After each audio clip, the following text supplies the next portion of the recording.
कंगन नगरी जाना है तो वहाँ कैसे पहुँचे, रहने खाने की कैसी व्यवस्था है, कब कब अमृत स्नान, शाही स्नान होगा, जानने के लिए देखिए ये रिपोर्ट।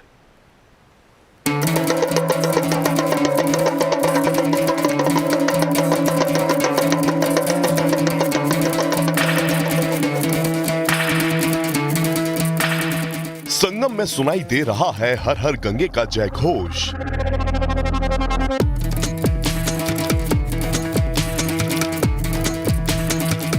फिर गूंज रहा है जय जय गंगा मैया का उद्घोष। फिर बढ़ रही है संगम के घाटों की रौनक। उठी संगम की धारा के बीच डुबकी के झटके के साथ माटी के जीवन पुतलों की आवाज और बढ़ गई प्रयागराज की चमक। 45 दिन तक चलने वाले इस महाकुंभ में देश दुनिया से 45 करोड़ से भी ज्यादा श्रद्धालुओं के आने की उम्मीद है और भव्य दिव्य अलौकिक महाकुंभ की शुरुआत हो चुकी है। 13 जनवरी यानी आज पौष पूर्णिमा के दिन पहला शाही स्नान, 14 जनवरी को मकर संक्रांति के दिन आस्था की डुबकी लगाई जाएगी। मौनी अमावस्या पर 29 जनवरी को तीसरा शाही स्नान होगा। 3 फरवरी को बसंत पंचमी के दिन चौथा, तो 12 फरवरी को माघी पूर्णिमा के दिन 5वां शाही स्नान होगा और फिर महाशिवरात्रि के दिन 26 फरवरी को आखिरी शाही स्नान के साथ महाकुंभ का समापन हो जाएगा।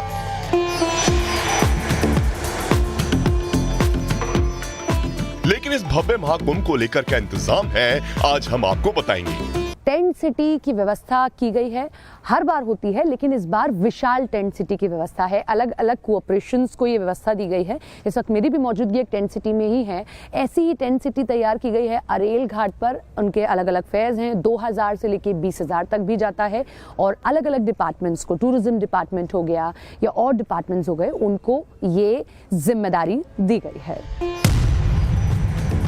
संगम किनारे बकायदा टेंट सिटी को तैयार किया गया है, जिसके लिए आपको 2000 से लेकर 1 लाख तक अपने बजट के हिसाब से खर्च करने होंगे। इतना ही नहीं, सरकार की तरफ से जगह जगह पर श्रद्धालुओं के खाने के लिए भंडारे का भी इंतजाम किया गया है, जहां आप फ्री में नाश्ता और खाना खा सकते हैं। वहीं देश की लाइफलाइन कही जाने वाली भारतीय रेल भी महाकुंभ के लिए पूरी तरह से तैयार है।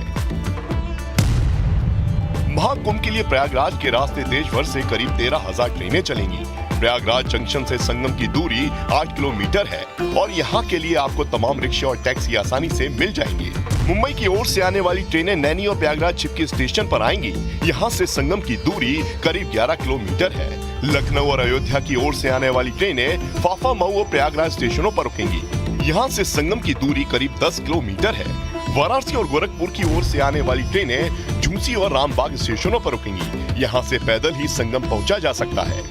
9 रेलवे स्टेशन है जहां पर रेलवे से आने वाले श्रद्धालुओं को या यहां से जाने वाले श्रद्धालुओं को सुविधा देने के लिए वहां पर अगर रेलवे स्टेशन पर भीड़ है तो उनके लिए अलग से वेटिंग स्पेस भी दिया गया है, जहां पे 1 लाख प्रत्येक रेलवे स्टेशन पर 1 लाख श्रद्धालुओं को अलग से उस वेटिंग लॉज में रुकने की व्यवस्था रहेगी। श्रद्धालुओं के प्रयागराज आने से लेकर जाने तक कोई परेशानी ना हो, उसके लिए डिजिटल कुछ इंतजाम भी है। संगम तक आने वाले श्रद्धालु QR कोड के जरिए अपने रूट की जानकारी ले सकेंगे। साथ ही उनके रहने, खाने, रास्ते, टेंट सिटी अखाड़ों की जानकारी भी उन्हें यहीं से मिल जाएगी। मतलब ये कि एक बार फिर दुनिया देखेगी आस्था में डूबे करोड़ों सनातनियों को। महाकुंभ की दिव्यता और भव्यता को महसूस करेगी देश की दिव्यता को और त्रिवेणी के। और देश भर में आज लोहड़ी की भी धूम है। ख़ास तौर पर लोहड़ी सिख समुदाय का प्रमुख त्यौहार है, मगर अब हर धर्म के लोग इसे खूब धूमधाम के साथ मनाने लगे हैं। अमृतसर में लोगों ने पतंग उड़ाकर लोहड़ी पर्व का जश्न मनाया। वहीं दक्षिण भारत में पोंगल पर्व का उत्सव मनाया जा रहा है।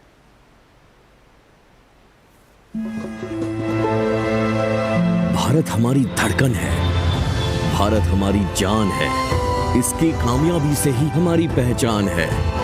देश में अब हर कोई निवेश की भाषा सीख रहा है।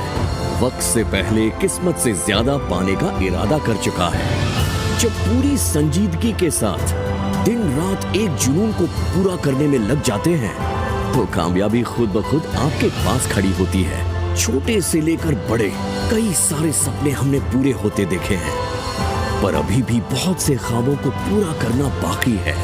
ये जज्बा यूं ही आगे बढ़ता रहेगा। हमारे रिश्ते का मांझा वक्त की चरखी पे यूं ही लिपटता रहेगा और भारत की समृद्धि का ये सफर नई ऊंचाइयों को छूता रहेगा। 20 सालों से भारत के निवेशकों का भरोसा, CNBC आवाज लाता रहेगा आपके मुनाफे की बात। CNBC आवाज के 20 साल पूरा होने के मौके पर CNBC आवाज के मैनेजिंग एडिटर अनुज सिंघल ने कहा कि 20 साल का सफर अद्भुत था और आने वाले 20 साल कमाल के होंगे। पिछले 20 साल में जो CNBC आवाज़ ने किया है, अपने दर्शकों को बस यही बताना चाहूँगा कि अगले 20 साल भी हम उसी भरोसे से और उसी जिसे कहते हैं एक कॉन्फिडेंस से, एक रिस्पॉन्सिबिलिटी के साथ इस देश में बिजनेस जर्नलिज्म को आगे बढ़ाते रहेंगे। एक चीज़ जो हमने नहीं करी है और जो हम नहीं करेंगे, ये चीज़ ज़रूरी है समझनी सबको। एक चीज़ जो हमने नहीं करी है वो है कि किसी भी तरह के प्रेशर में आकर, चाहे वो रेटिंग का प्रेशर हो, चाहे वो किसी भी और चीज़ का प्रेशर हो, अपनी प्रोग्रामिंग क्वालिटी में कंप्रोमाइज़ करना, चाहे वो उस तरीके के स्टॉक्स हों जिनको लेकर रिटेल फंस जाएगा, या उस तरीके की चर्चाएं हों जो रिटेल के लिए इवेंचुअली जाकर अच्छी नहीं होंगी। वो कुछ चीज़ें हैं जो हमने नहीं करी हैं, भले ही हमको उसका कई बार खामियाजा भी भुगतना पड़ा हो, लेकिन ये इस मंच से मैं आज भी कह रहा हूँ कि एक ऐसी चीज़ है जो हम नहीं करेंगे। और CNBC आवाज के 20वें जन्मदिन पर मधु केला ने रिटेल निवेशकों को फैंसी कंपनी और स्पेकुलेशन से दूर रहने की सलाह दी है। HDFC AMC के MD एंड CEO नवनीत मुनियत ने लंबी अवधि में बेहतर रिटर्न का भरोसा दिलाया है। वहीं NSE के MD और CEO आशीष चौहान ने कहा है कि IPO में निवेश करने से बचना चाहिए। Two key messages to retail investors. One, please do not extrapolate the returns of last 3-4 years, which is what we have been saying. These have been extraordinary returns, and because of the low base of COVID, right, it is looking even larger. So please do not extrapolate. और दूसरा क्या है, आप संयम से अपने खुद का जो पैसा है और एक पोर्शन ऑफ पैसा है जो आप रियल में लॉन्ग टर्म को सेविंग के हिसाब से डाल के रख सकते हैं, जहां आपको लगता है कि आपको फिक्स डिपॉजिट में 7-8% मिलेगा और इक्विटी में 12 से 14% अगर मिल गया तो you are happy. I would advise only that approach. I would advise not to speculate, not to over leverage in this kind of market. Don't buy fancy company, fancy stories. यहाँ का हर आदमी आजकल एडिटर है, not only one. So in retail public का क्या, ये euphoria में ही फंसने का चांस होता है। तो मैं एडवाइस करूंगा कि थोड़ा कॉशियस होना चाहिए और ये यूफोरिया में एक्स्ट्रॉर्डिनरी तरीके से डेफिनेटली पार्टिसिपेट नहीं करना चाहिए। हमारा तो निवेशकों को यही संदेश रहेगा कि आप डटे रहें और अगर नियमितता से, अनुशासन से अगर निवेश कर रहे हैं तो लंबे समय में भारत में पैसा बनना ही है। भारत की अर्थव्यवस्था अच्छी करेगी, भारत के कॉर्पोरेट्स के मुनाफे बढ़ेंगे और बाजार आपको रिटर्न देगा, म्यूचुअल फंड्स आपको रिटर्न देंगे। लेकिन ये जो अभी का जो समय है जहां पर एक सिक्लिकल, एक स्लोडाउन का माहौल है, जहां पर शायद कॉर्पोरेट के नतीजे वैसे नहीं आए जैसे अपेक्षित थे, तो थोड़े से समय और फॉरेनर्स की सेलिंग चल रही है, तो थोड़े समय ये पेन रह सकता है। बट भारत का उज्जवल भविष्य है लंबे समय में। आंख बंद करके जो एक प्रथा चली है कि कोई भी IPO आ गया उसमें निवेश कर देना, वो मेरे हिसाब से सही बात नहीं है। अपना पैसा है, उसको स्टडी करके ही करना है जो भी निवेश करना है। कि आज हम टीवी लेते हैं, फ्रिज लेते हैं, मोबाइल लेते हैं, उसके लिए भी 25,000 बार कंपैरिजन करते हैं। यहाँ पर किसी ने टिप दे दिया, नहीं इसका ऊपर जाएगा, और ऐसा कोई लिख के नहीं रखा है, ऐसा कोई कायदा नहीं है कि हर IPO का दाम ऊपर ही जाना चाहिए। नहीं, बिल्कुल, वो तो और हमने पेटीएम में भी देखा था, बड़ी कंपनी का भी हुआ था, उसके पहले भी कई कंपनियों का, बड़ी कंपनियों का भी IPO के बाद दाम घटा था। तो ऐसा जरूरी नहीं है कि हर कंपनी का दाम बढ़ना चाहिए और निवेशक को वो चीज ध्यान में रखनी पड़ेगी। CNBC